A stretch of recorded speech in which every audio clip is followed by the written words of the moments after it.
But now, yeah, I'm thinking I'm back. Here's Johnny. Excuse me? A baking powder? I want the fairy tale. Donkey! Scusa. What became of your lamb, Clarice? You lose. Good day, sir. Attitude reflect leadership, Captain. Because once a wildcat, always a wildcat. I am inevitable. What is up, guys? Dirty Boot Sports, and we are back with another episode from the regulars. This time, if you can't tell already, the audio quality is different. We're going back to our old days with the Magnum mic that we got here. Shout out Yeti Blue, I believe is what the official name is, but we just called it the Magnum. That's right. But the power went out as Aston and Railey walked in the house.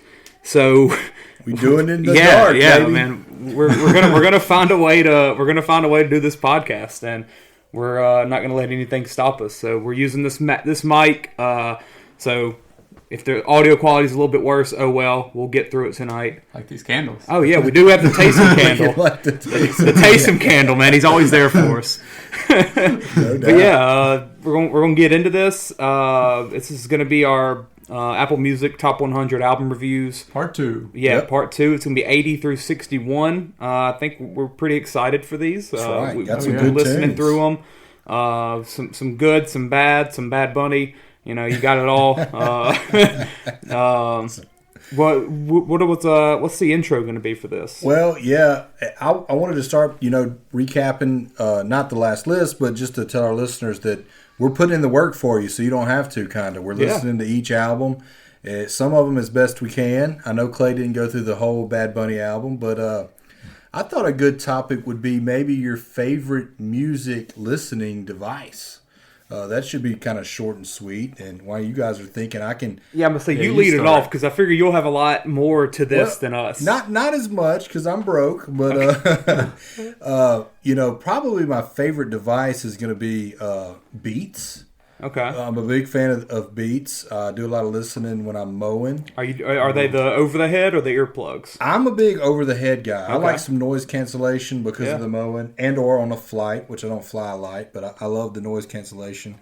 My son has the new Apple headphones over the ear, and I am a fan of those. Yeah. I just do not have a pair of that. Yeah. And second to that, I'm a big fan of... listening to it in my car. And I guess I could tell you, too, I'm an Apple Music guy. I am, too. I'm not a Spotify guy. All three of us are. Well, great. We're shouting out the Apple Music albums, so we should be Apple Music We guys. are, man. I never got into Spotify. I don't think I would dislike it, but Apple Music does it for me. Yeah. Apple Music, I found out the other day, also has a much higher quality. They have audio. the Dolby Atmos and everything like that. Audio, whatever. And just bringing up that, I just found out today that Spotify went up in prices, so Apple Music's officially cheaper Heck yeah. than Spotify. Y'all get Apple, baby. Yeah, I mean the only thing that I'm a little jealous of Spotify Wrapped. Yes, Spotify Wrapped is very cool. Is it? But the Apple Music Replay, it's good enough. We'll have our own Spotify Wrapped for Tuesday Tunes. Yeah, Aston's got all that going. And Apple doesn't have Garth Brooks for the country fans. That's true. Really? Yeah, he is not on there. He's not on streaming at all, right? He signed like $1 million contract in the mid-'90s, exclusive Walmart. And, it was huge at the time. It was like, oh, what a genius move. Selling all his records and stuff? Yeah. So I'm not aware of him on any streaming service. I could be wrong, but he's certainly not on Apple because I'd have all of it. Yeah, that's crazy. What about you guys? What do y'all like to listen with? Beats, that was, growing up, that was my number one. Yeah. I remember, they were a lot more popular, I think, like early 2010s. Oh, yeah. I think everybody wanted them. When they first came Yeah, out. and I remember getting the Beats Solo. They were like $300. Right. They were blue. They came in a cool case. I still have the box that they came in. And I loved the best aux cord you could get was that Beats wire. That little red cord. It was a little thicker. Yeah, we used Maybe it. Longer. We used it for our. That's what she said. We used it for like aux at a truck all the time. Yeah, and that lasted for a long time. But yeah, that's probably my number one like memory one. But I also just love the Apple just OG headphones. Yeah, and I think I prefer them a little bit to AirPods. Now, I mean AirPods are just convenient, so I use them more, but. I mean, there's just nothing better than just that plain white headphone. No doubt, old school. Hey, I would like to add, I'm also a big Sirius XM guy. Okay. So I'm not exclusively on Apple. My preferred method, it's kind of wishy-washy. I like to go through, I probably have 40 stations program. I like to thumb through it and wait till I hear a song I like. And if I don't have it, I download it on Apple Music. Yeah, yeah, we do. I mean, whenever we ride with my dad, like if we go to Tennessee or something on some type of road trip, it's always Sirius when he's driving. Minimal commercials. Yeah. Cheap rate, really, when you have a single vehicle. Yeah, it honestly is. And I've gotten exposed to a lot of stuff on that. Yeah, absolutely. And there's a lot of cool stuff that they do, like especially like the old channels. Oh yeah, where they'll like Tom Petty radio. Yeah, Elvis and like radio. the 70s on 7, which is my dad's go-to. Like they'll do like a this day in history thing, and they'll play like the top 10 from that day, and it'll be like the original broadcasting. It's very cool stuff. Yeah. I mean, Sirius, I use that some. I also do some YouTube. I have like, what is it called? YouTube Pro or whatever, Plus, whatever the crap it's called. I have that, not for, I don't know. Whatever it is, it gets rid of ads. But I'll listen to like, old school rap battles or stuff like that. There's people that do like covers on YouTube and stuff like that. So I'll listen to that here and there, but mostly it's just me on Apple. Gotcha. What you got, Aston? I'm pretty much straight up Apple Music. AirPods are definitely what I use the most to listen to music, unless I'm in my car. We'll say when I was at home by myself, whatever that was, for a whole week, a week or two ago, I guess 2 weeks ago, I had found a little portable speaker that I had that's literally like fits in the palm of your hand. Yeah, some of them small ones are loud. And it's extremely loud, and it's also really high quality. Really? And I would just put that, stick it, because it's got the magnetic bottom part to it, and I just stick it on the fridge while I was cooking or something. Yeah. Play it off of there, and it was I'll forget about the wireless speakers. I love a wireless speaker. We have a Bose and... Yeah, I've got 2 or 3, and I'm a big fan of that with, in the bathroom as well. The waterproof ones. Oh, yeah. Yeah, those are great. Those are great. Don't have to worry about getting shocked. Yeah, absolutely. Absolutely. And you can put that thing right up under the shower and just... No worries. Yeah, be ready. I do listen to music in the shower a lot. I have a hook, though, so I just put my phone on there and play it. See, I get scared of that. If it's not early in the morning, I'm listening to music in the shower. Yeah. Yeah, absolutely. Anything else? I think that's about it. We're ready to get into it? Yeah, let's get after it, man. We're starting with a... how would you describe this album? Fiery, dynamic. What's a good adjective? It's Eminem, for this? correct? Yes, it's Eminem. Controversial. Inflammatory. That's the word I'm looking for. About everything that you could describe it. I mean, just. And correct me if I'm wrong. It's his debut album. Correct. Yeah. I'm sure he had some. His debut, I think, was the 2001, right? The Eminem Show. Was that his first one? No, this was his first album, but I think the first time he was on the Dr. Dre album before this, correct? He was on something before 2001. I think that came out right before. Yeah, I think you're right. I think the next episode. Forgot About Dre. Yeah. That all. I think he was on that first, but I think this is his first solo album. Second. He had the Slim Shady LP before this. That's right. That's what I'm thinking of. Okay. That's why it's throwing me off. It was the Slim Shady LP. Yeah. But this is where the real Slim Shady showed up. That's right. No pun intended. Yeah. I mean, I like Eminem. I don't love him. I will say an Eminem CD was the first CD I ever owned. That's interesting. It was not this, though. It was Recovery. Yeah. That was 2010, I believe. I love that album. That's my favorite Eminem album, but I know it's, not up to the pars of this or the Eminem Show, stuff like that. I listened through pretty much half of it. I mean, some of them I'd already known, obviously, with Real Slim Shady, Stan, stuff like that. I did do a re-listen of Stan because I didn't listen to that a ton growing up. Obviously, it's a pretty deep song, but it's really freaking good. It is, and I have a penchant for storytelling. Yes, and it's a great story. It's It is. morbid. It is, and the way it's delivered is very unique. It deserves a spot because Eminem's iconic. Well, you can't tell the story of rap without Eminem. I agree. He deserves to be on the list, and I'm like you. I don't hate them. I don't love them. I respect them. Growing up, it would be on the radio all the time, and it's very catchy. And just at first glance of the album, I mean, you have some Eminem classics on there. Yeah, absolutely. Well, we got at least 4. You got Stan, we talked about already. The Way I Am was another popular song, if I remember correctly. The Real Slim Shady. Who doesn't know that? Yeah, I mean, that right there, that's the iconic one to me, even more so than Stan. Yeah. I mean, some notes I wrote down. His music is good in spurts, but it's not something I can always listen to. But if I'm ever sitting somewhere, or if I'm riding in a car, or if I'm at a ball game, Eminem comes on, I'm never gonna get upset. Yeah, like I'm gonna be all right with it. And to that point, though, I don't know if you would say listen to this album back to front, and I keep going back to that. Yeah. And there's a lot that are not in that category we're going to get to, but I don't know if it's an album you want to listen to back to front and enjoy it. Yeah, and maybe back to front one time. And then give it a couple months. But it was a game-changing album. Yeah. And iconic. It's just something that I think it's just tough to, especially if you're not an angry person. Like, you mentioned last time you were angry growing up. You might have loved that. Yeah. So I think if if you're a casual, nothing's awful in your life kind of guy, this is hard to listen to often. Well, the list gets angrier. It does. That in a little bit. So Aston, we've been waiting on your thoughts. Yeah, everybody's here to hear Aston's thoughts. So last time I had said I think I brought up that I wasn't excited for this one. I'm not a huge Eminem. I wasn't a huge Eminem fan or anything before this, so I wasn't really looking forward. I wasn't really looking forward to it.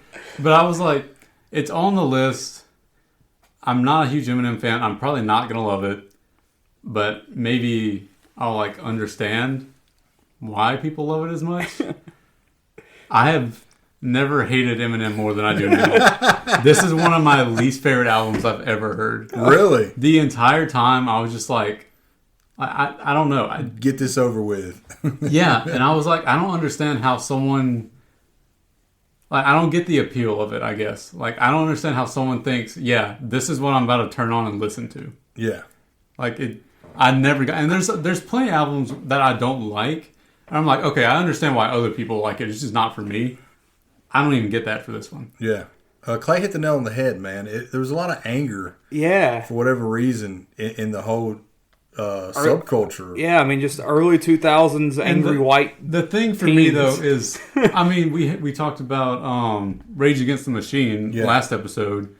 Also a very angry album. This one, though, the difference to me is this one feels angry without a purpose. Yeah.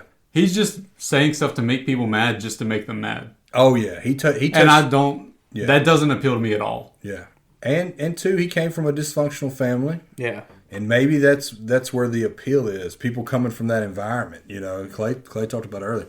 Man, this took a turn. Yeah. I mean, it's definitely dark, and I mean, like we said, it's not something that I don't think anyone will ever want to constantly listen to. But there are people that are just huge Eminem fans. Yeah. But I think nothing against those people.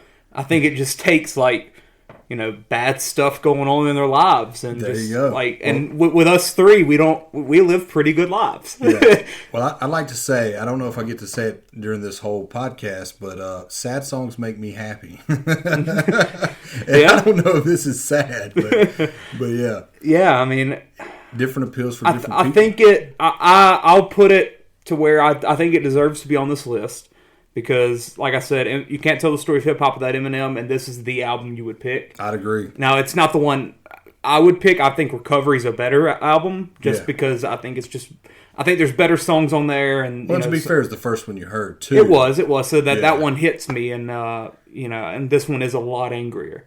Well, what did you think about Stan? Did that do anything for you from a storytelling perspective? Storytelling-wise, it wasn't bad. But I didn't like the way it was delivered. I didn't like listening to it. Yeah. So. And you would take it completely off the list. Yeah. I get popularity-wise. That was one of the 3 things I discussed last time of how I thought they put stuff on the list. Yeah. Yeah. Popularity-wise, yeah, it's up there. You see there's a lot of people that are fans of it.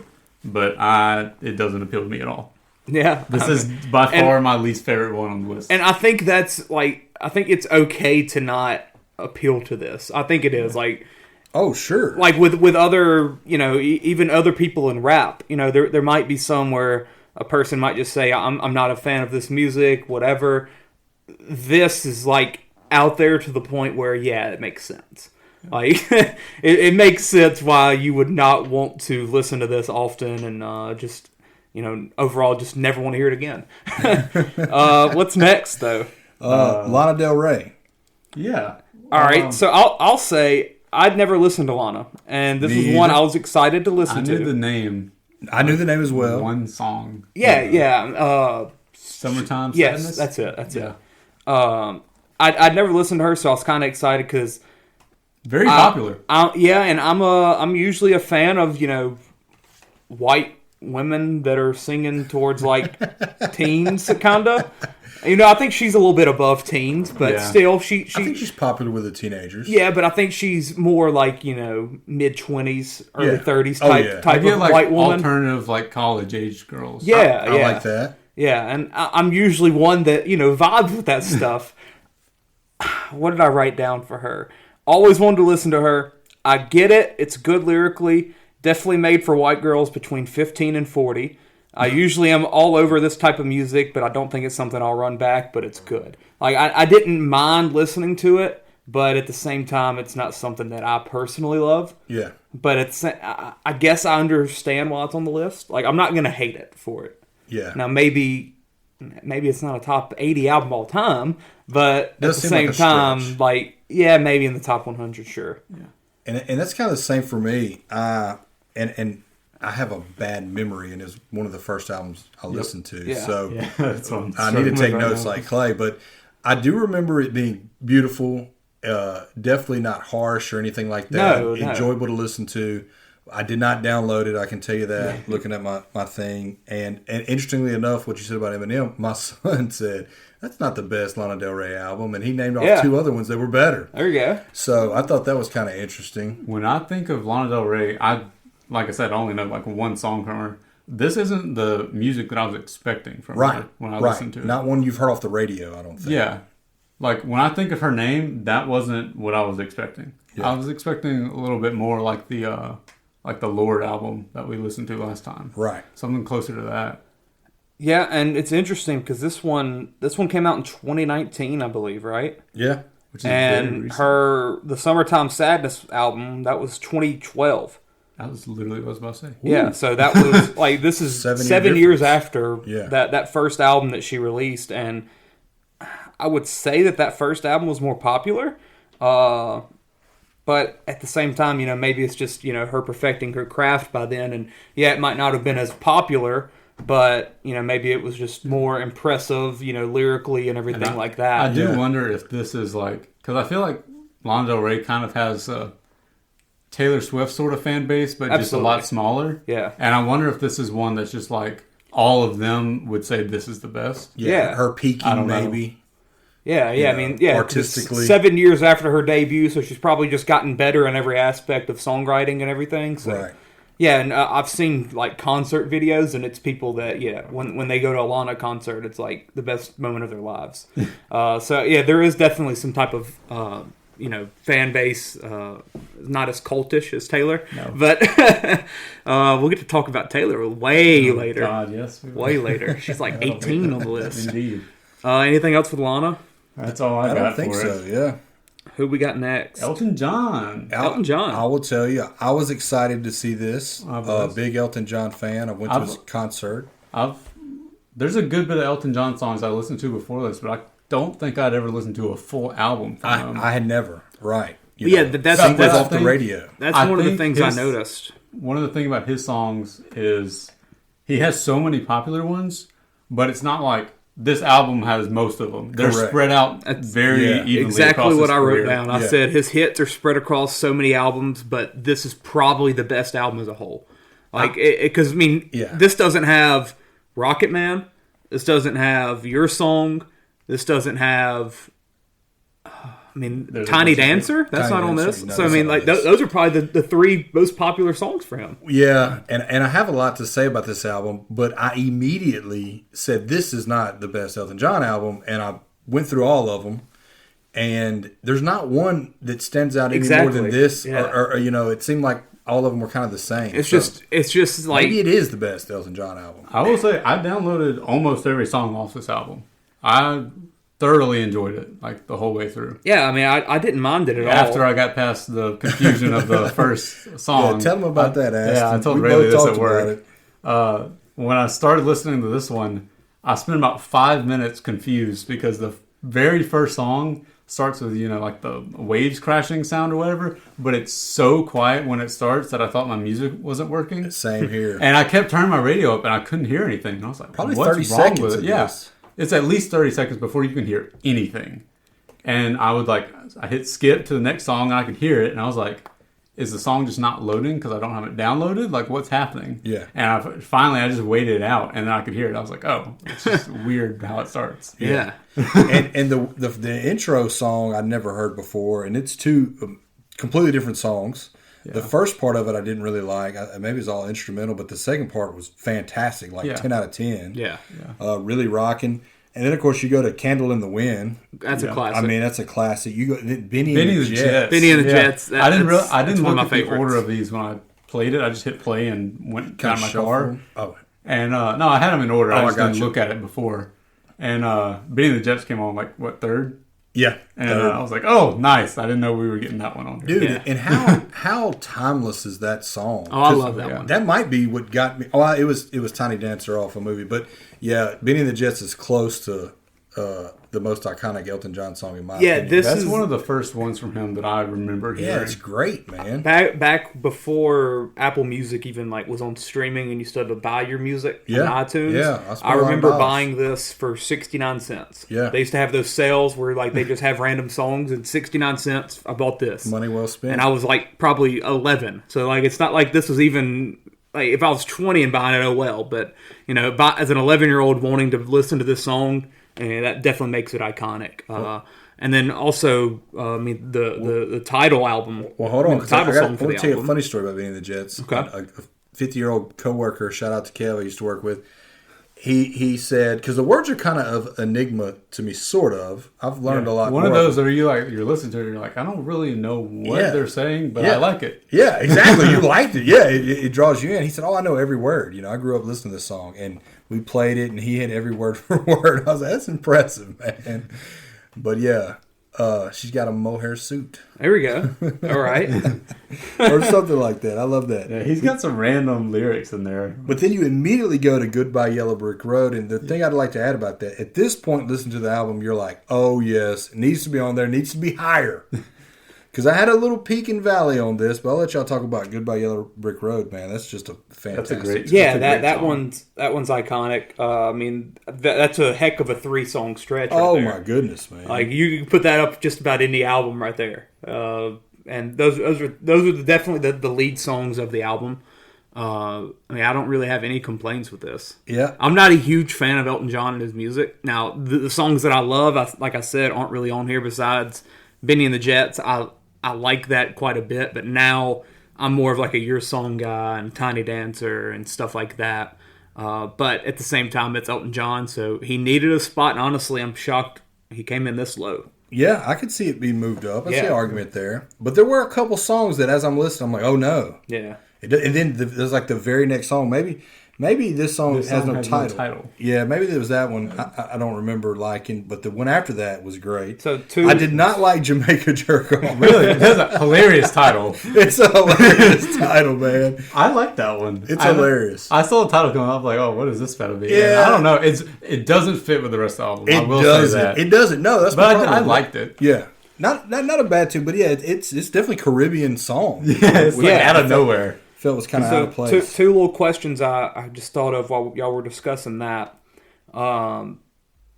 Whenever you listen to an album for the first time, or in a situation like this, do y'all always like to go from one to the last, or do y'all go shuffle? Correct. Yeah, correct. I'm that way as well. When Taylor Swift dropped her newest album. Yes. That's the last album I remember listening to, the night that it came out. I like to make sure I click number one and then I go all the way through. Yeah. I think that's very important. Now, a greatest hits albums, hit the shuffle button. Absolutely. Okay, Yeah. but there's so much thought, I think, into track arrangement. There should be. Yeah. I can think of tons of examples of this song is connected to this song. Yeah. Or it if might it's telling a story from start to finish. Or if it goes, 2 songs and then there's a skit that leads into 3. Like if you think back to like the Kanye albums, like all those you have to essentially listen in order because the skit usually leads into the next song. What's really cool to me is when they have a transition, musical transition. Yeah, right. Like there's not a separate song in between or a skit or anything, right? But just the end of one song goes straight into another one, right? And even if you listen to it like without listening to them back to back, it sounds normal. It doesn't sound like you're missing part of the song, right? But when you hear them back to back, you're like, oh, it's 2 parts to this. Yeah, it's genius. Yeah. The other question you kind of brought into it, it's about greatest hits. If Apple Music made a just top 100, let's just say artists, and you went off their biggest songs, how high would Elton John be? Oh, he would be in He'd be top 10 at least, probably. Undeniable top 10. I think that's a very interesting comparison. The concert I went to, I swear he played 24 songs and you knew every one. Yeah, absolutely. He has a lot of hits and they're all spread out very evenly. Yeah. So that's something that you see Elton John on this list at 78, but then you're like, it's freaking Elton John. Why is he at 78? And we got to shout out Bernie Taupin. I hope I'm saying his name right, but his songwriter, bandmate. Absolutely. Elton does the music and Bernie writes the songs. Did you watch the movie? Not yet. It's on my to-do list. I didn't love it, but it was still good. I heard it was a little psychedelic, and that kind of turned some people off. It is. Now, like, the Rocket Man performance is awesome in it, and Taron Egerton did a great job as Elton. To me, it had a little bit of an issue, which it's okay with, because it's like a real-life musical as opposed to, like, Hamilton or something like that, where with those movies I like the musicals to tell the story with the song, rather than in this movie it's like Rocket Man comes on, we stop the movie and have a music video. And I'm not a musical fan, so I can relate to that. Yeah, that kind of kills the vibes, but when you're telling the Elton John story, you kind of got to do that, so that just wasn't my vibe. What's next though? Madonna, right? Yep. Yes, Like a Prayer, Madonna. I did not listen to much of that. I wasn't a big fan when I did, honestly. Never really been a Madonna fan, but I guess she was all right. Y'all have a lot more insight on this than me. I will say, I had Like a Prayer, the song, already downloaded before this. Yeah. Listening to it, like, more closely, really great song. There's not a lot of pop songs, especially at the time this was made, that are like that. That has like the gospel-y backing vocals and stuff is very unique to this song. And I'm the same way. I was excited to see this one from a respect standpoint, know all the hit singles. Yeah. It is well done. Kind of like it's well made album. It is. The music's in it's great. It's crisp notes, and I didn't like it though. And I immediately, just like Elton John, I was like, is this Madonna's best album? And I did, in this case, find a few other ones. Like, I don't know. I think this one's better. Like a Virgin is the one I think of. Not a waste of time, I would like to add. And I will tell you this, too. In this time frame when this came out in real time, I did not like pop music. Yeah. I've come to terms with that. I've really fell in love with 80s music. This is classic 90s music, however, though. I mean, it is classic 1990s music. And I don't know if I've come to terms with liking 1990s pop is all I can come up with. Yeah, and I was kind of shocked to look at, I know Madonna and I know who she is, but I was kind of shocked to see just how long ago her music was. Oh, yeah. To see 89 for this and 84 for Like a Virgin, I was kind of shocked by that because, like you said, it does feel more 90s. I thought it came out in like 94. 89. Okay, so. But I still stand by that's what I'm saying. Like it does, and even the Like a Virgin, Material Girl, that stuff, a little ahead of her time and influenced that other 90s which pop. makes sense why this album makes the list. It set the tone for the 90s. Yeah. I can agree with that. And at the time, she was kind of transcending the whole genre and doing stuff no one had ever heard of at the time. And I want to hear what Aston has to say is because he had a song downloaded. But of course, you start off with Like a Prayer, then you go to Express Yourself, which is great. Those two great I downloaded songs. that one. It's not the best Express Yourself we'll talk about. Really? I noticed that when it came on, I said, "This is not the only Express Yourself in this section of 20 albums." Yeah, we'll hit that up with NWA tonight. Oh God! Speaking of anger, there we go. But what did you think? Because after that, to me, it kind of. I didn't download any more until "Keep It Together," which is number 9 out of the 11 songs. Yeah. But I enjoyed the other ones. Would I put it this high on the list? No. Did I enjoy the album overall? Yeah. I'd say I did. I liked it. And Madonna has to be on there. Yeah. She has to be on the list. Does she have another album on the list? No. Okay. Well deserved then. Kind of put it there. Yeah. I mean, I think it's a worthy entry, and like we said, it might not be something we love, and it deserves it more than some of the other albums we've talked about. With it being a 1989 album, and we feel that it's such a 90s feel. This was probably a huge deal at the time, and just like something that everyone was like in love with because they never heard anything like it. So you got to respect that at that point. That's right. It's also a very bold album in terms of the stuff she said on it for that time. Yes, I agree with that. Yeah. What we got next? Oh, your favorite, man. Oh, boy. Bad Bunny. Bad Bunny. Oh, yeah. I've got nothing to say about Also, that. I realized when I pressed play on this, last time when you were like, oh, what is this? How do you even say the name of this album? And I said it, and I didn't realize I can read that. Like, I know what all those words mean. You know Spanish. Yeah, like somewhat. It's A Summer Without You, and I didn't even consider translating it when we talked about it last time. Yeah, you're a big Spanish guy, so... I would like to say... Did you listen to the album? Yes. All of it? No. Okay. I listened to 5 songs. Okay. I like the album art, and I'm a big art guy, so I would like to tell you, it's very simplistic, but I did enjoy the art. I share your feelings... I don't know if it's safe to say out loud, but say it. I tried to learn Spanish, and I've learned a little bit. I made a B and a C, I think. And Clay keeps talking like I'm fluent. I'm not. There was maybe like 1 or 2 lines in the song that I understood. But you remember Spanish from high school a little bit. I don't remember anything. Me amo Clay. That's what I can say. Well, I do have several songs in different languages that I thoroughly enjoy. Okay. A couple of them. I have the Maverick Spanish album, which is beautiful, and I like it. But I will tell you this: it being in Spanish, it's hard to relate to. But I did love Mi Porto Bonito. Yes, I did love that song. That was one of the ones that I liked. And I downloaded that song. It's great, man. There were a couple on there that I was like, okay, I actually like this one. Yeah, like it's got a good beat. It makes you feel good. Whatever he's saying. What is Porto? Obviously, Mi Porto Bonito is pretty. Yes. I don't remember. My Beautiful Port? I don't know. I mean, I don't know. But I guess, so, like I said, it's hard to relate to it because, for one, I don't know the lyrics and I don't know what they're meaning. Yeah. But, if you're learning it just as if you're learning any other song, would it be that much different? Like, so say one of the things I like to do when I go to concerts is like say I'm going to Zach Bryan in May and I got my tickets in December. I'm going to listen to as much as I can between now and then to prepare myself for the concert. That's right. If you were to get Bad Bunny tickets for December, let's say, right now in June, could you just listen to his music and just know the lyrics, even though you might not have any idea what he's saying?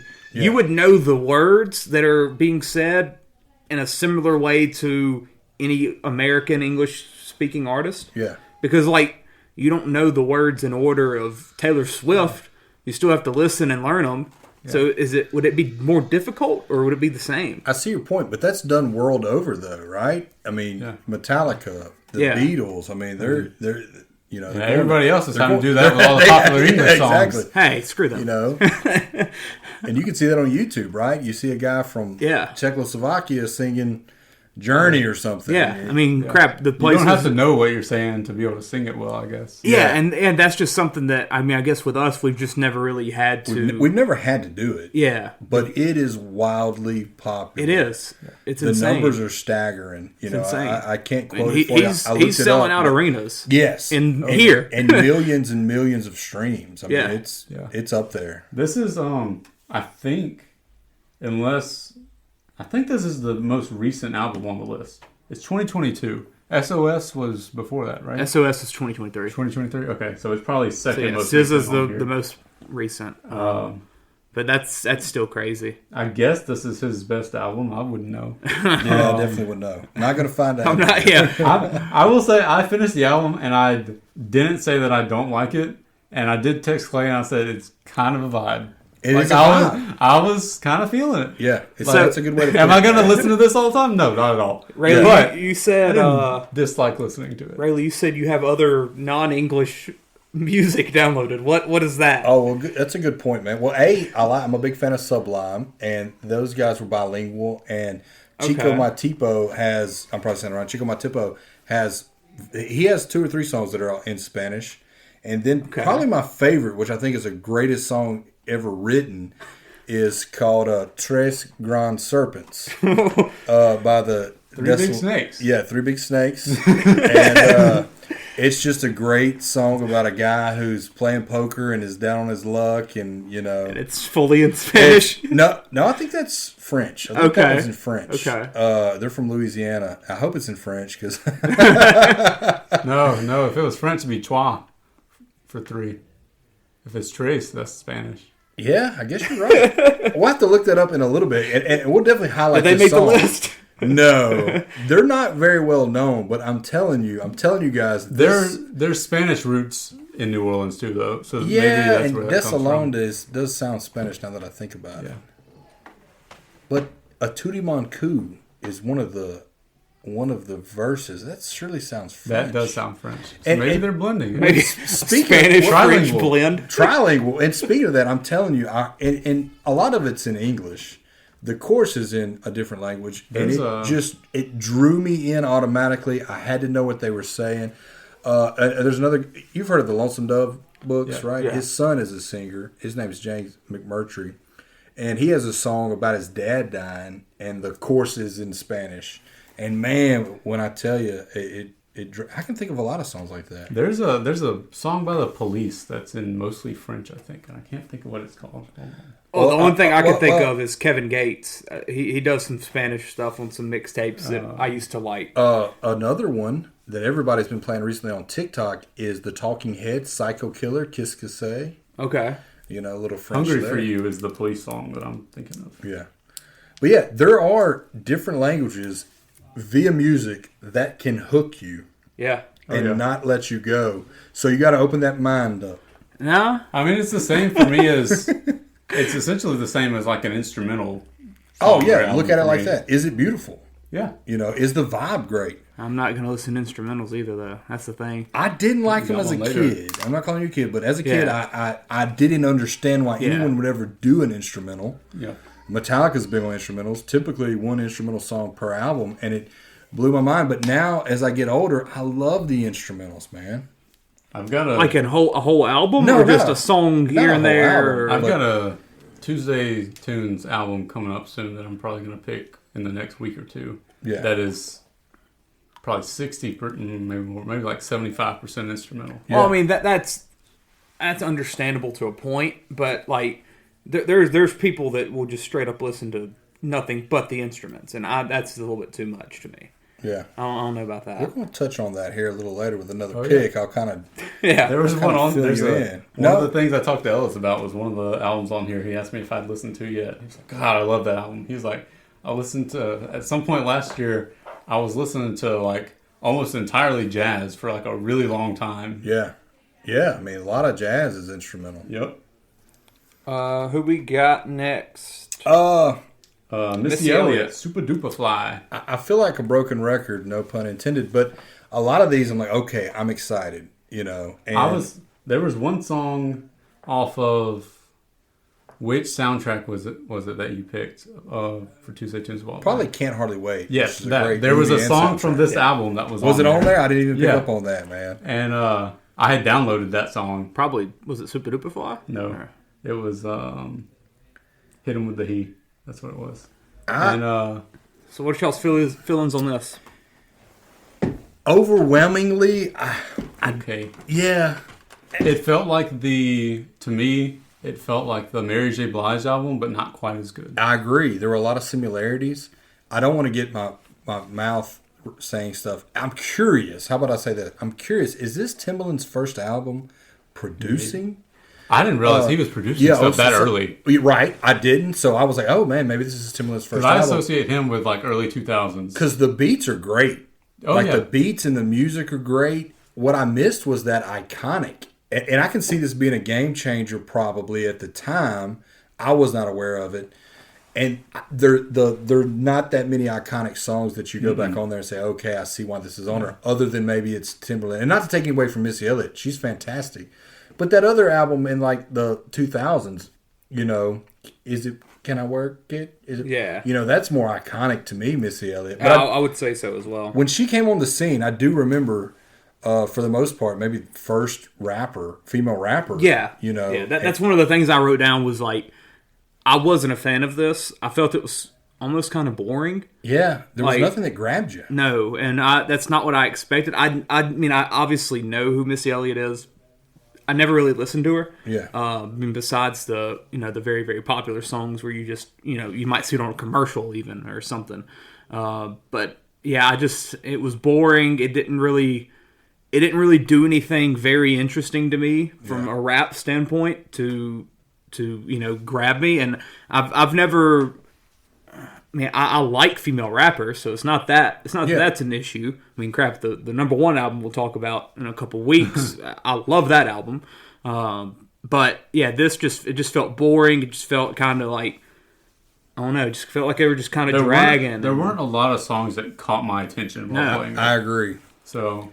Busta Rhymes is on there. I did. Every verse he had, I enjoyed. Well, I want to give you my favorite Busta Rhymes album. Verse. Well, I'll give you the whole album that's great. Okay. I can't think of the top of my head. I don't know if I've listened to a single song of just his. Oh, you'll love this album, man. And he's on that Tribe Called Quest album that I talk about all the time. That was when I said I love verses. His lyrics and on he's on a good bit of De La Soul, which we'll talk about in a minute. Yep. His best verses in Lil Wayne. Look at Me Now. Flip Mode is the greatest. That's all I want to say about Busta Rhymes, man.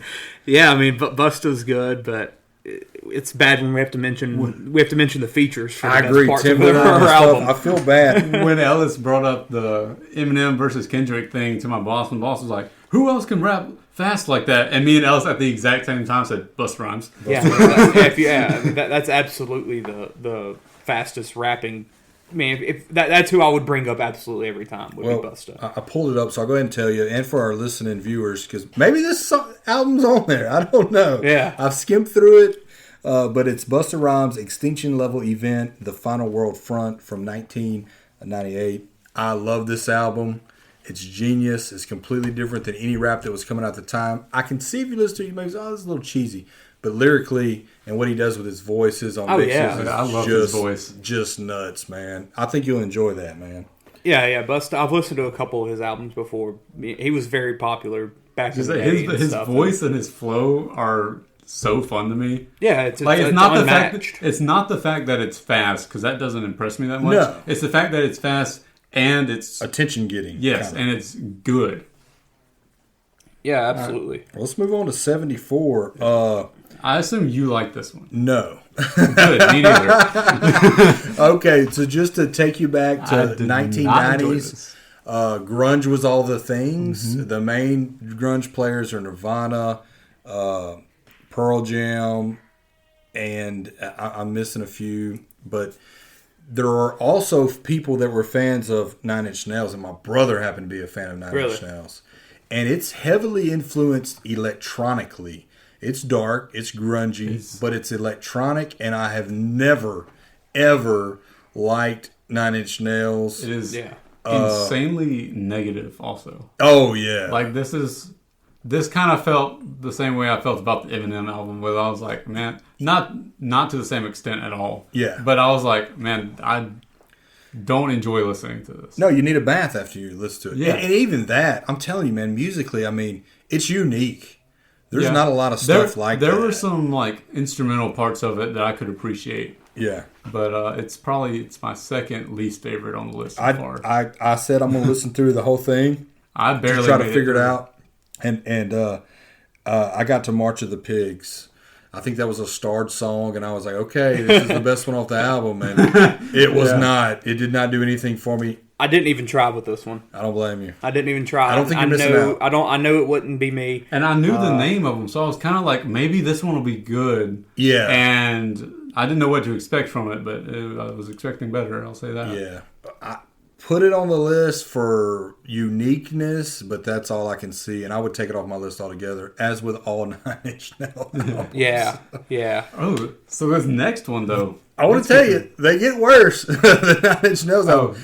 Whatever came out like 2000, this is where my brother loved, and it was just, we had to listen to it everywhere we went. Which brother was it? Chase. Okay. Yeah. Wasn't Ty? No, Ty was a rap guy. If this is where they where they peaked, then that's not a good sign. No. So yeah, next one. This is what I know Aston's excited about this one. Well, I would like to say, I think I told him earlier, this is maybe the first album I didn't have to listen to that I was going to listen to. Yeah. Oh, really? So you already? Oh, are you a Steely Dan fan huge already? Steely Dan fan. Yes. Huge Steely Dan. Yes. Sounds like someone you love. Steely Dan. If I you're love not, Steely Dan. You will be. There's a point in time where you get to it and you're like, oh, Steely Dan is talking to me. I will say, I know Clay wasn't a huge fan of this one before he even says it. But when I first heard a couple Steely Dan songs, because this is another one that Ellis told me I should listen to at one point. Yeah, great call. And he's like, yeah, you need to listen to Steely Dan. And so I listened to some of their stuff, and I was like, it's all right. And I didn't listen to it again for a while. I can see and that. I went back, and after a few more listens, the more I listened to Steely Dan, the more I like it. I agree. It's not something to be digested on the first take because it's so polished, man. And it's a little different than a lot of other stuff. Oh, it's so different. And I've got a way to make Clay a fan. We'll have to get to it in a minute. Little backstory. McDonald. Who am I thinking about? He's a backup singer on a lot of these songs. He ended up with the Doobie Brothers and Michael McDonald. Yes. So he got his start in Steely Dan, just so you know. But this album is a banger. They have a lot of great albums. This is probably the best, rightfully so. When I first heard it, and I wasn't a jazz fan, you're like, oh, this is kind of jazz influenced. Mm-hmm. But like you said, now it's such great musicianship. Guitar, bass, piano, every part of it's harmonizing, so lyrically, it's great. It's fantastic, man. But let's go down the track list, Aston, since you like it so much. And and it's not on this album, but I do want to say that my favorite Steely Dan song is Dirty Work, man. I haven't got to that one, I don't think. But let me pull it up. This is their only full album that I've gone through. And I'm definitely going to go through more when we're done with this. That's probably that would probably be a good one to start at the beginning and kind of go through. But all right, you start off with Black Cow, which is great. Yes, that one's really, really good. Nothing wrong with that. The namesake, Asia, another fantastic song. This is where I think we can hook Clay in on Steely Dan. Deacon Blues. See, Chance said the opposite because Chance listened to some of this. First one he listened to, I think, was Deacon Blues, and he said, "Just listen to Deacon Blues. Clay will not like this." What? It's got Alabama Crimson Tide in it. I don't like Alabama. Well, that's right. That's right. So here's the backstory. They're in Hawaii. They have a black bandmate. They're watching maybe the Rose Bowl, and this is a story I've always heard. He's like, they call these guys the Crimson Tide? And they're like, yeah, that's the nickname of the football team, Crimson Tide. And he said, call me Deacon Blues. Boom, a song is born. And Deacon Blues is my number 2 favorite Steely Dan song, hands down. What a jam, man. What a jam. It's fine. I listened to, I think, this entire album. It's pretty short. I told him to listen to this full one. How do you not love They Got a Name for all the winners in the world? Yeah. But I want a name when I lose. They call Alabama the Crimson Tide. Call me Deacon Blues. I mean, that's a great hook, man. There's just, I don't know. This just isn't my kind of music. I think that's just where it comes down to. Well, and then you go to Peg. So that's 4 in a row that are just nuts. And Peg is... it's great. Peg is also sampled on another album in this section. Wow. And we'll get to it in a second. And then think about the Michael McDonald samples that are in hip-hop. You know, he had a great solo career. But Nate Dogg, that's a Michael McDonald song, if I'm not mistaken. Possibly Doobie Brothers. And then Josie, to close it all out with Josie. 7 songs, 40 minutes, just pure enjoyment. I probably have listened to this one. I listened to it. No, this is one of the ones I listened to before we started doing this. But I've probably listened to this album entirely like 5 or 6 times since this was put out, this list. Well, before Clay gets to it, should we move it up? Should it move it up? I could put it higher for sure. Yeah, I mean, y'all will be the ones that'll be doing that ranking. Well, I'm just saying, right off the top of my head, easily top 20. And Ellis had told me about this album a long time ago, and before I listened to it, I knew the name because I knew Ellis had told me about it. Yeah. He told me to listen to it, and I thought I had. And I was like, okay, I don't really remember most of these songs, but I'm pretty sure I've listened to this. And I don't think I had listened to a single one. So it was my first listen when this list came out. Yeah. And it's so good. And also Ellis said that if he has a daughter, he's naming her after this album. That's how good it is. Yeah, that's awesome, man. Our son, Deacon. Deacon Blues, man. He's like, if I have a daughter, I'm naming her Asia. Clay, what were your notes? Yeah, my notes was, the first off, just it's fine. I said it's kind of soothing to the point that I get lost in the music and forget that there were lyrics. I don't know if that's a good or a bad thing. I kind of would lean towards it being bad, where it's like, yeah, the music, it's good and everything, but I don't think the lyrics are as much as the focal point as it should be. And then I said, I don't really see it doing anything that sticks out. That's just wrong. I think it's also kind of like a soft rock, which that does happen a lot with soft rock albums. Yeah. You are meant to focus a little bit more on the music to begin with. And I think this is one when you re-listen, then you listen to the words in the story. I could get that. And you could go through it and listen. I'm going to listen to guitars only, and it's going to blow you away. I'm going to listen to bass only anyway. And then you go, let me listen to the lyrics. Yeah, well, you mentioned the soft rock. The last thing I wrote was, I don't see it doing anything that sticks out from most of the 70s soft rock. And I mean, I've listened to so much of that with the 70s on 7. Yeah. And this just, I don't know. It don't really do anything that was genre defying or top 75 worthy in my opinion. Another point you're completely wrong on. Yeah, maybe so. You're entitled to your opinion. Do me one favor. Yeah. Listen to Deacon Blues while you read the words. Okay. And that's a vibe in itself. And which song was it that had the freaking... It was 8 minutes long and had the 4-minute break in between. Yeah. That'll burn you out. Yeah. I mean, it's 2 minutes, boom, 4-minute break. And I'm sitting here reading lyrics, and I'm like, when's it coming up? Like, when's this next line? It never happened. But yeah, I mean, it's fine, but... I respect your viewpoints. It's just nothing. Yeah, I will say, without this... Maybe not this album specifically. Without Steely Dan, you could argue that modern day rap would be completely different. Because you have this song influences De La Soul. Yeah. De La Soul influences A Tribe Called Quest. A Tribe Called Quest influences Kanye. Kanye influences a whole generation of rappers. Yeah. Hey, and Solid Wall of Sound is on Tribe Called Quest too. So it is interesting, that marriage. Is that Steely Dan? No, that's Elton John. Okay, yeah. Okay. Yeah, it is. That's a valid point, man. There would be a whole lot of sampling that would not exist. Yeah, I guess so. Yeah. What we got next? We got SZA. Is that how y'all say it? Yeah. Another one that I was excited about. I didn't re-listen to this one because Clay picked it earlier on in the year as a Tuesday tune. Yeah. Well, Clay, I've seen her on the Grammys. I was blown away. Yeah, she's extremely talented. I wanted to get into her music. I did give it a listen. It's beautiful. It's different. The music's great. The tracks are great. Didn't download it, though. It just didn't get me there at all, you know. I felt like I just kind of went through it and nothing stood out. Nothing stood out that I said, ooh, right there. Yeah, I mean, there's definitely 4 or 5 that stand out to me, and it's one that whenever this came out, I played it Almost too much, to the point where I got a little uncomfortable with myself, because it is a woman that she sings a lot about killing her boyfriend and love with men, and it's one of the albums where I'm listening to it so much I'm like, okay, Clay, you might need to chill out a little bit. Well, didn't she have a song about killing her boyfriend? Yeah. Is it Kill Bill? Yeah. I might kill my ex. Yeah. All right, well, I do love that chorus. Yeah.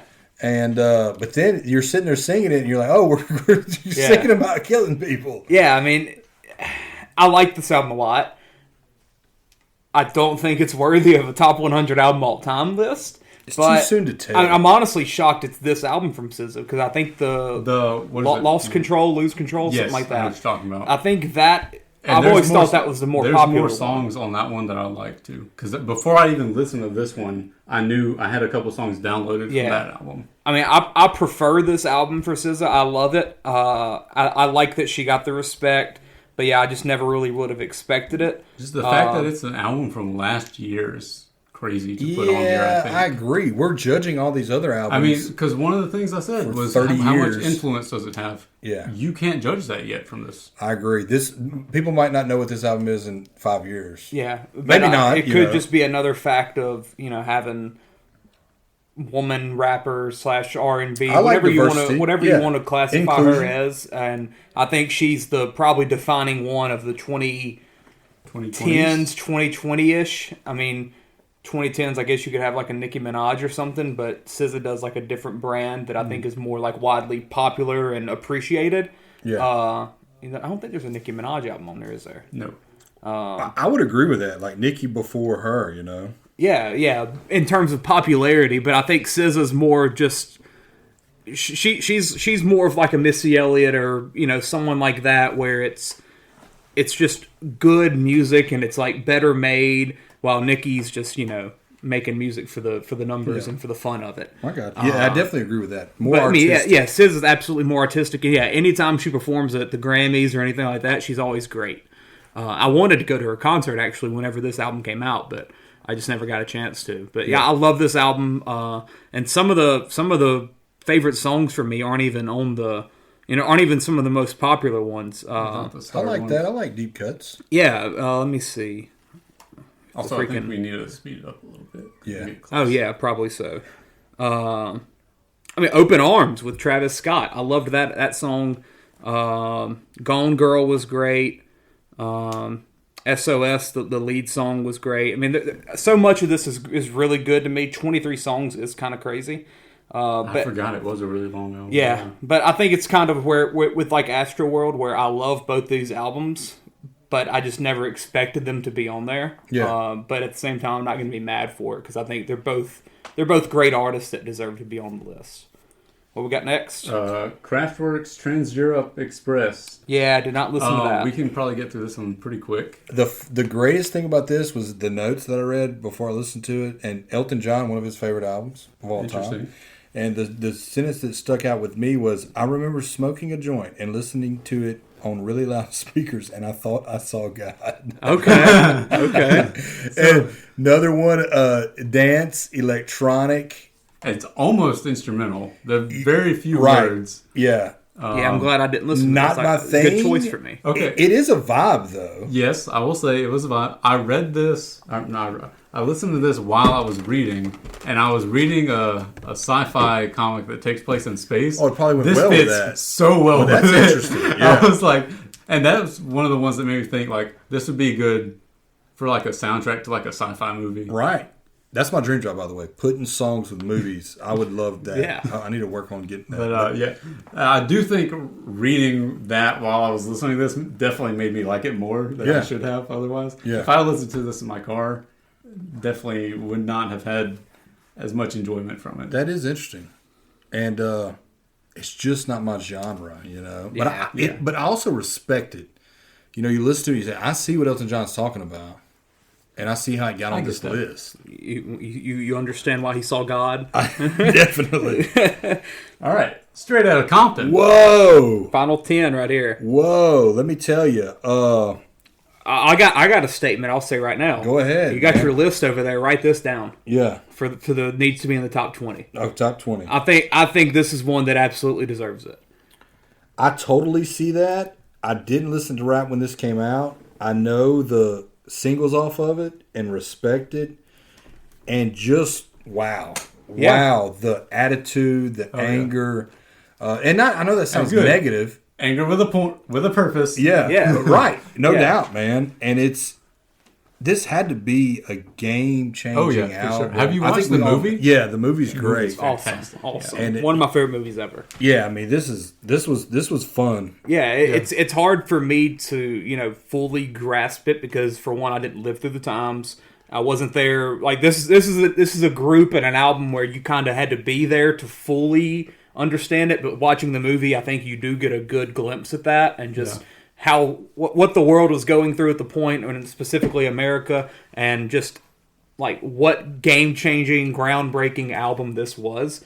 And it's just, man, so many good songs. Rap changed because of this album. Without a doubt. So much so. Yeah, and talk about just punching you in the face. Oh, yeah. Like, as soon as you put this on, it's Ice Cube punching you in the face. Yes. And it doesn't stop, man. It doesn't so stop to track number 2, which we can't say on the air. Yes.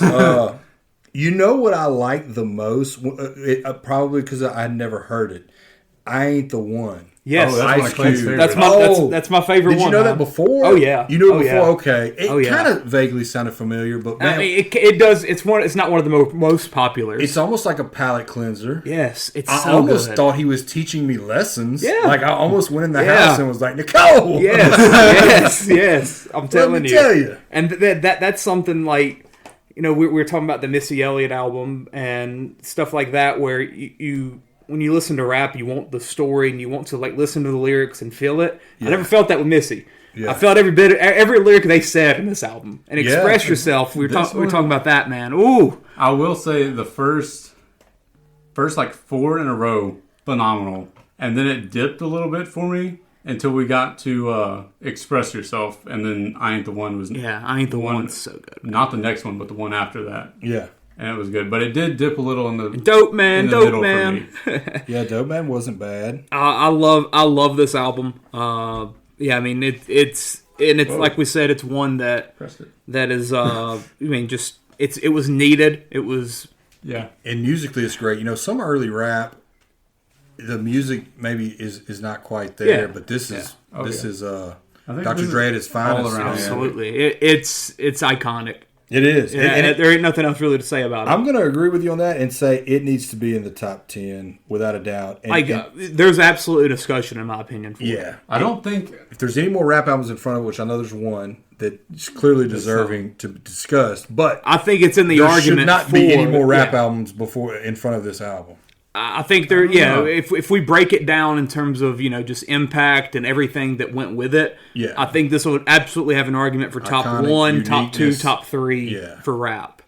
Yeah, definitely for the influence and the impact of it. Yeah, I do think that the fact there's some songs on here that I didn't download, so I wouldn't say I'd listen to all of it front to back every time. Yeah, I think that would bring it down a little bit for me. But that's kind of all rap albums. There's always. I call it filler. Yeah. I mean, there's not many albums that. I mean, not even just rap. Most albums overall, I feel like they do. They put here and there. You have some. Well, Steely Dan, we just had 7 songs, 40 minutes. And if you had the drive, I need to put 20 tracks on here. You're gonna have that's gonna bring that album down big time. Yeah, and with this, I think the heavy hitters of it bring it up so much to where it's okay that those fillers. Yeah, I don't think it applies. My conversation doesn't apply to them. Definitely, that would be a. All right, you ready, Railey? Man. Right here. What can I tell you about Metallica? I'm a huge fan. Try to keep it brief. My love for Metallica is just great. I listened to Load in 1996 on a church trip. I was predominantly country, and this Load changed my brain, and I had to move backwards. And a fun fact is, I learned at a concert, there's Metallica fans up to the Black Album, and then there's Metallica fans past the Black Album on, and then there's me who likes every single bit of it. I do not have, I do have favorites, but and this is a preferred era. No, this is nuts, and this is what I talked about when I said there are albums that can get you listening to instrument, man. And this part of Metallica had a bass player named Cliff Burton. And when I heard Cliff play the bass, I had to learn to play the bass. Yeah. Like, his parts are so iconic that it's like, give me a bass guitar. I can't play the bass very well, but I have to learn Cliff's. And then from then on out, I could pick up bass lines in a variety of songs. Yeah. So it really changed the game for me. This is a hard, crunchy album. This is an album that goes front to back that, without a doubt, and just to start it off, Battery is just this high energy. A lot of people would characterize this as thrash metal. Battery's high energy. Master of Puppets, fantastic, iconic song. It's about them being addicted to cocaine. I found out later in life. That kind of changed it a little bit. The Thing That Should Not Be is popular. I'm going to call it a deep cut. My favorite. It's low. It's crunchy. That it's one was really hard. cool to me. It was very different. Yeah. From the rest. I think it's about the Cthulhu. You'll have to read up on that. This monster that lives in the sea. I could be wrong about that, but the lyric that gets me every time I hear that, and I wrote it down for you guys, but it's simple. It's a simple lyric, but it's stranger eons, death may die. And that has always grabbed me, man. Death may die. What does that mean? What is it? It's probably maybe they just were on cocaine and wrote it down or something. Yeah. But I don't know. I like pondering that. Could death die? I don't know. That's something to think about, man. But it really gets me going. Way off point. Welcome Home Sanitarium. It's fantastic. It's a story. It's about living in a sanitarium. You're crazy. Everybody, maybe you're not crazy. You got to get out, Love that tune. Leper Messiah, not the biggest fan of. Orion, instrumental. Yeah. And a 8-song, 55-minute album. Yeah. Oh, They were long. They were long songs for sure. They were. They got away from that short mold, and then Damage Incorporated is fantastic, man. Just him coming in and going, Damage Incorporated. And I don't know, it's just real riffy, Yeah. Oh, I bet they're dropping my son off. But what did y'all think, real quick?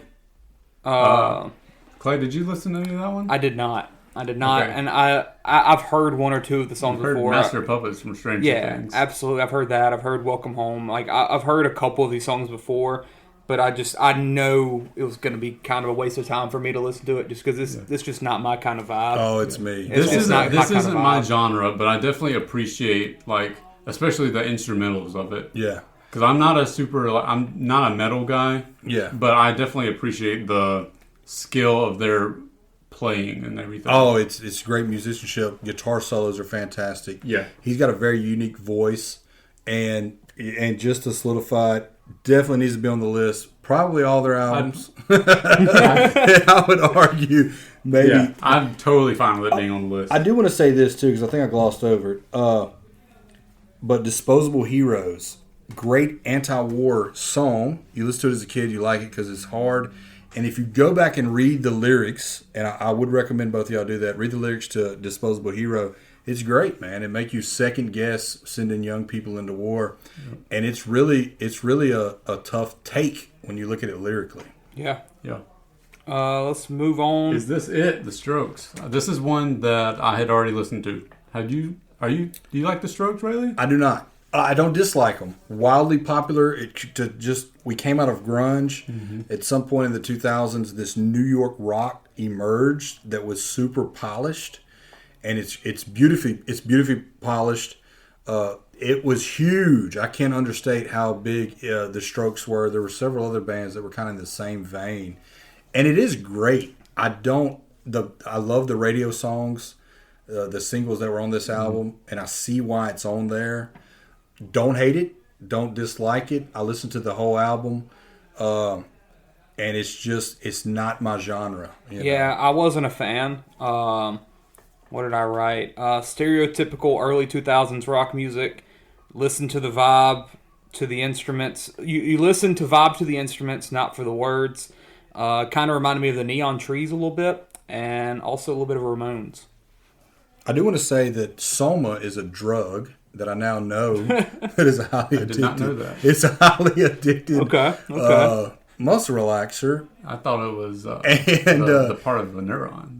Well, that makes more sense. When this song came on, I was like, "Oh my gosh!" Yeah. And then I read the lyrics while I listened to the rest of it. It's clearly about people. I don't know if it's them, but taking songs and having a problem with it, which is interesting because they ended up making it a controlled substance, and it's not widely prescribed at all these days. Maybe not at all. Aston, do you like this one a lot?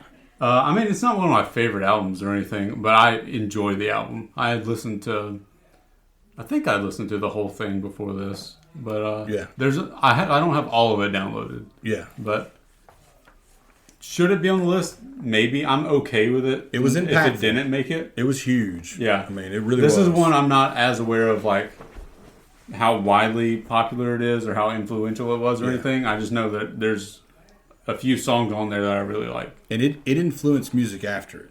Like, there's a whole slew of people that came out after that had a mimicked sound. Yeah. Yeah, I just didn't get much from it. Like, it just kind of is what it is, I guess you could say. Moving on. Portishead next, right? Yes. Yeah. I would like to say, we talked about trip hop earlier. Portishead was mentioned. I was like, Portishead. I remember people wearing these Portishead shirts. I was dreading this album going up to it because I was like, Portishead, whatever it was mentioned in, I was not a fan. No, this Massive album, Attack. Massive Attack. This album is a vibe, bruh. I downloaded it.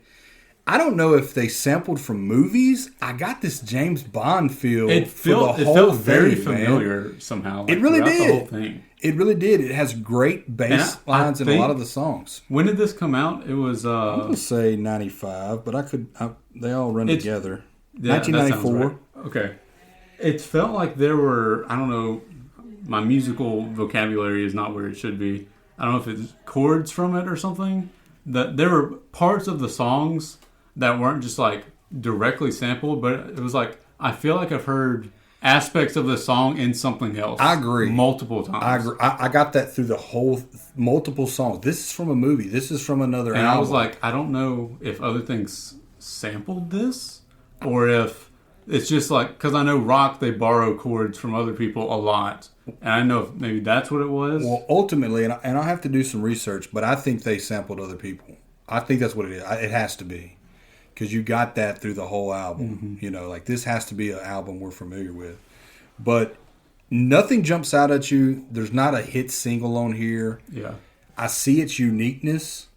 I see why it's on the list. I downloaded it for a certain time in my life when it's going to be a good vibe to play when people are mingling and talking or something like that. I really did. I was surprised because I went in it a Portishead hater. Yeah.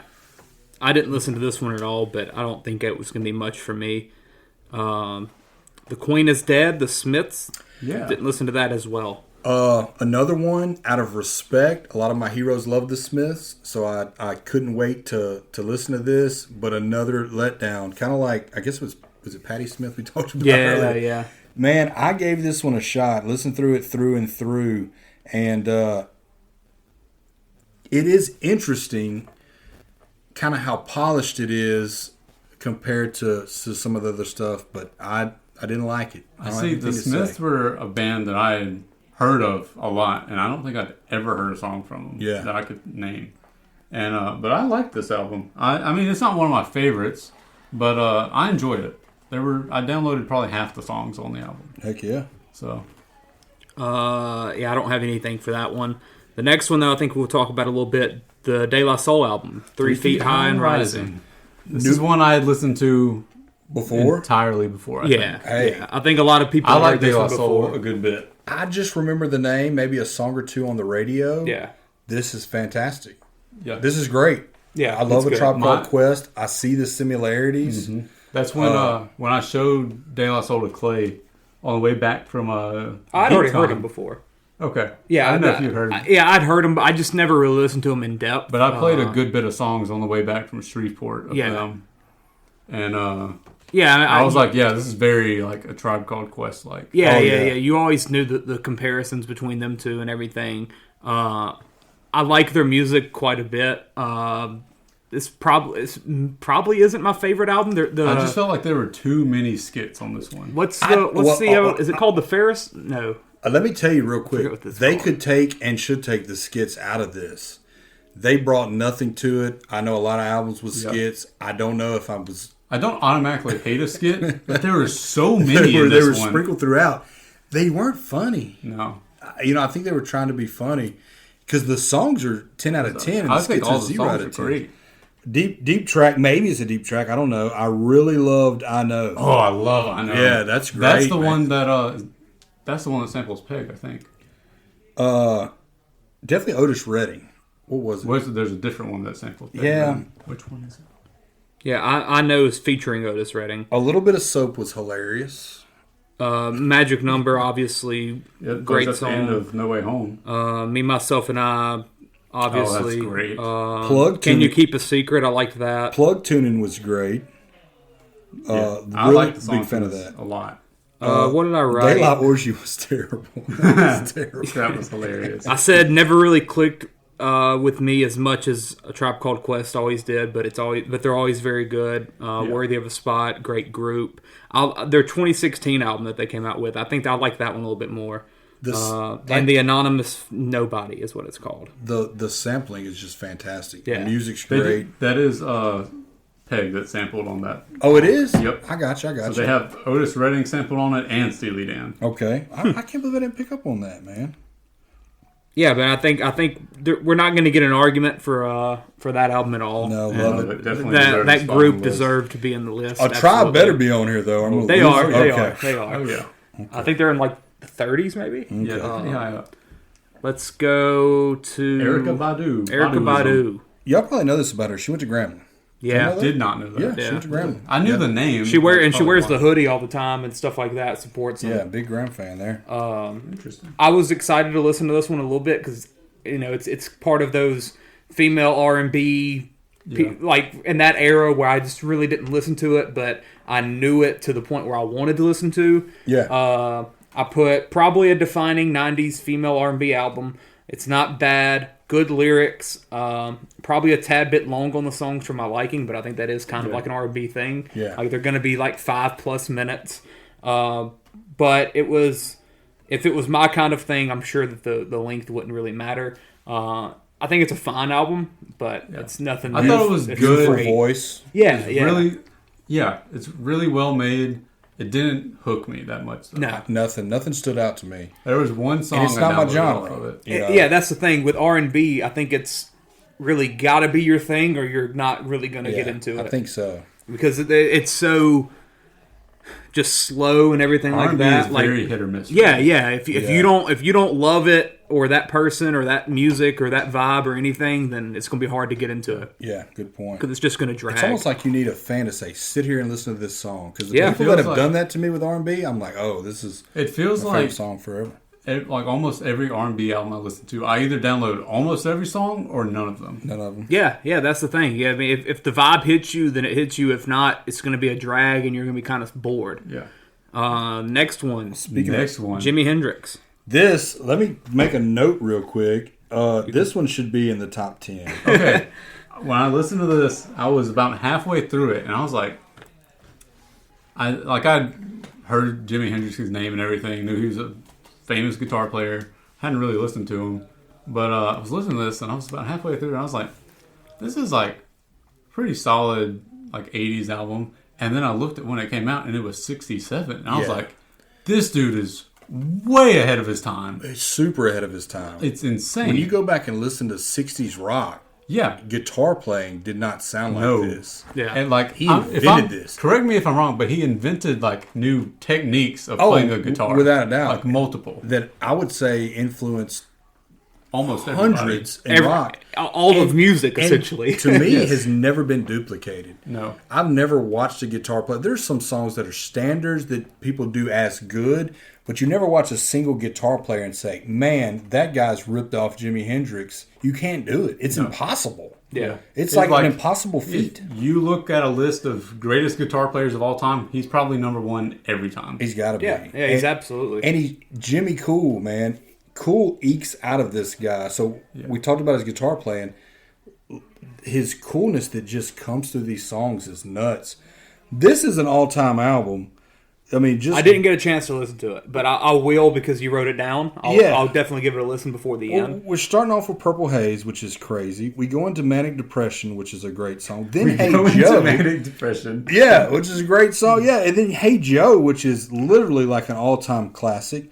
Love and Confusion is good. May This Be Love, I Don't Live Today, again good. A Wind Cries Mary, classic. So there's 5 classics right there at the halfway point. Then you go Third Stone from the Sun's Too Weird. Foxy Lady's another classic. These are classics in the rock world. Are You Experienced is a great song that is a classic. Stone Free is a little step down, but still gets played on the radio all the time, as well as Red House.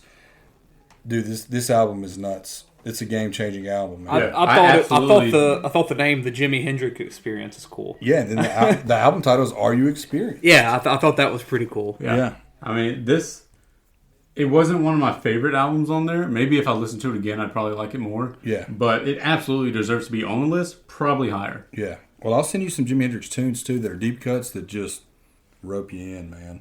We got 2 more left. We got All Eyes on Me. All right, and I'm gonna bail after this one because I didn't listen to the next one. I did not either. So, but let me just paint the tale for you about this. Growing up in the '90s, of course, NWA, Snoop Dogg, but then you had Tupac, and for me, what I observed, Tupac was the pinnacle because this is after NWA. Absolutely. And it's just phenomenal. I've joked about it. I feel like Tupac's my stepdad. Yeah. This album is fantastic. It deserves to be on the list. I said earlier, if there's a rap album in front of this, I can see the argument this is in front of NWA or Tupac in general. Okay. My main thing for why, this is over 2 hours, arguably no skips. That is insane for an album. Oh, yeah. The track listing is crazy. And Ambitious as a writer. Yeah. When I saw this, I saw the album cover when the list came out and everything, and I was like, okay, I know this album, I feel like. Yeah. Looked at the track list. I had only listened to 2 or 3 of these songs before. Yeah. And I listened to this whole thing, and I was like, oh my God, I was missing out on so many songs. Yeah, this was a double tape back in the day. Yeah. This is back when people listened to it on tape. It's honestly hard to find all of the top Tupac songs. Like the best way to listen to Tupac is just his greatest hits album. Also, that is a great album. Because it is because I feel like it's almost like Elton John where they're so spread out and just hard to find. So weird thing I noticed about this album. Let me just tell you a few songs too, man. That I ain't mad at you. It's just great. Love that one. Great tune. California Love. Why does that remind me of my childhood? Yeah, it resembles my childhood. And it's just beautiful. It's beautiful. California Love on here. Great remix. Where is the original? Because I cannot find it. What was the original on? They might have just released it like a single. I've or thought something. about that with a lot of these because I looked up California Love because the one I have downloaded is on the greatest hits. Yeah. I can't find one that doesn't say remix. Maybe it was released for a single. Yeah. Well, I looked into singles and I didn't see it either. You didn't see it in there? Maybe he just called it a remix when he dropped it. 2 of America's Most Wanted. That's probably my favorite Snoop Dogg feature. Hey, yeah. Ever. That's one great. I hadn't heard, but I loved All About You. All About You. Yeah. Every other city we go. The hook is so catchy. Oh, my God. Scandalous, great. Scandalous is great. How Do You Want It? 2 of America's Most Wanted. Yeah. Parts of Men. Great. Life Goes On. Love it. Oh my gosh. Life Goes On, man. I'm telling you. Tell you what, keep coming back to that. This was one I listened to at the gym. Great choice there. Yeah. Picture Me Rolling. Picture me rolling in my 500 Benz. So good. So Golly, good. man. That's one that I wrote down again. Hey. Shocked it's so low. Well, that's my time. I got to go, guys. Yeah. Hey, I'll see y'all next week. Y'all wrap it up. Yeah, we can wrap it up right there because I don't think there's really much to say about Say It, huh? No, and we can cover that one next time if we want to. Just throw an extra one on So, there. thanks for listening. Thanks for tuning in. A little bit different. We had to throw it together. We're still in the dark, but we got it done. Yep, that was fun, guys. All right.